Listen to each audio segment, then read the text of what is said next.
Hey there, how are you?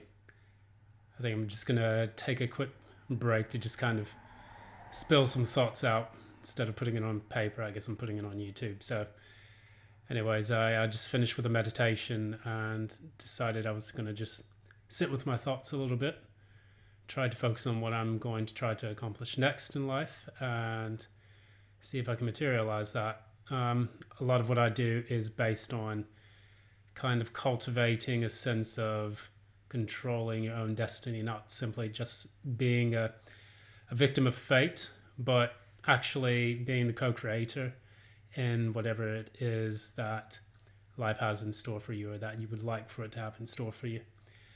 Um, I always think about the story, I think it was Alexander the Great.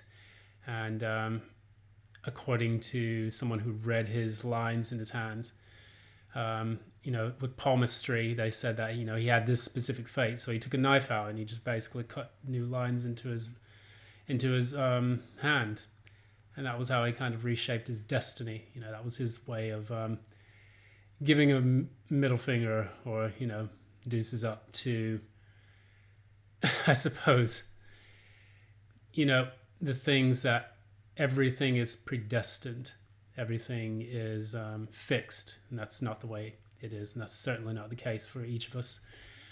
So at least training the mind helps, and I think it's going to be very important for a lot of the experiences people are having these days. I've noticed a strong uptick in the amount of nonsense and absolute bullshit that people have had to put up with over the last few months, because we're in the year of the snake, and I believe that started somewhere around February, March time.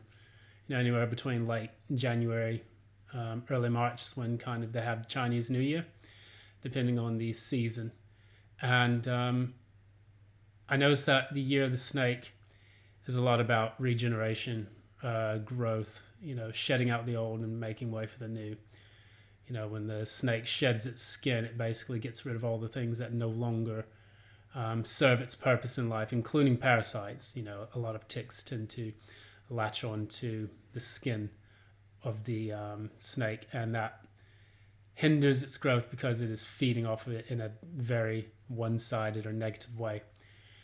And we've been experiencing a lot of that too, I think, in this year. Now, I'll try to keep my thoughts as brief as possible because I don't want to go on a rambling spree or anything like that. But, a lot of people I've noticed, including myself, we've had deaths in the family.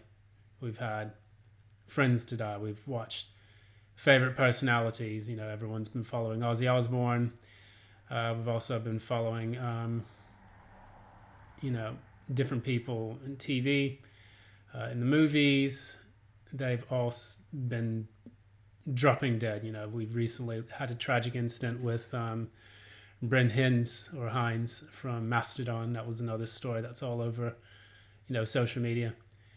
And, myself lost a few family members, lost motorcycles, friends, places, things, jobs.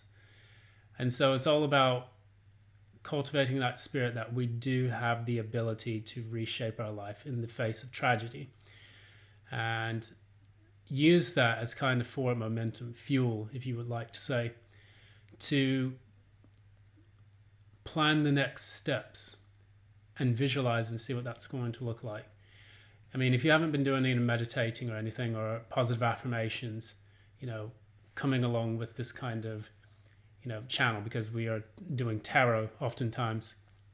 We look to the cards to give us guidance and to help us to, point us in the right direction. What I don't want people to do is to become passive bystanders in their creation, in the creation of their life. And for many of us, it can feel daunting when we want to do a lot of tarot readings. We want to have tarot readings every week, we want to have tarot readings every day, things like that, because we want that feeling of certainty, that place where we can lay our heads and say that we have somewhere to rest And we don't have to have our hamster wheel mind going at 1,000 miles an hour trying to figure out what's going to happen next, especially when we've had unpredictable or unplanned events which have kind of blindsided us in life. But there were just some things I wanted to say. Number one, it will work out in the end. Always cultivate a sense of abundance or an abundant mindset when you are going through difficult times, because that shows that when you lose one thing, something else takes its place. And that's the real nature of death. It is always rebirth that follows it. And so whenever you have lost something, just remember that something positive has to take its place. Nothing can be left in a vacuum. For those who believe in it, when you die, you're simply reincarnated, or maybe you reach a specific state, nirvana, if you want to say, I don't know. But whatever you believe, it's never the end per se. It's always, something new that comes after it, and it's up to us to shape what that's going to be. And additionally, when you do lose things, you go through the grieving process and just realize that it's a natural thing. We don't have to cover up how we feel. We don't have to always say to ourselves, well, we'll just push through it. That actually forces it to come back. And the only way out is through those emotions, processing them, feeling them, understanding them, moving forward, but then not being stuck in them either. Because after that, you have to take proactive steps and measures to make these new things take place.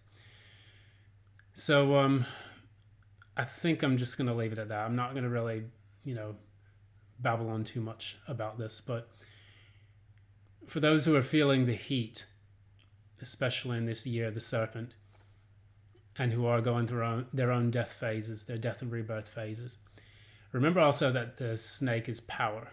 It's represented by Kundalini energy, raw energy, raw, if you want to call it that, R-A-W, or raw, R-A. But just always remember that you do have the power to change. You do have the power to make things happen the way you want them to. And at least in the sense that when we become spiritually wise, mature enough to understand where our loss really is, and that we are an abundant source of energy, light, knowledge, connected to source, we're able to transmutate the pain, as we always do with the alchemic processes, and then after that, use it to create something better, turning lead into gold, Saturn into sun.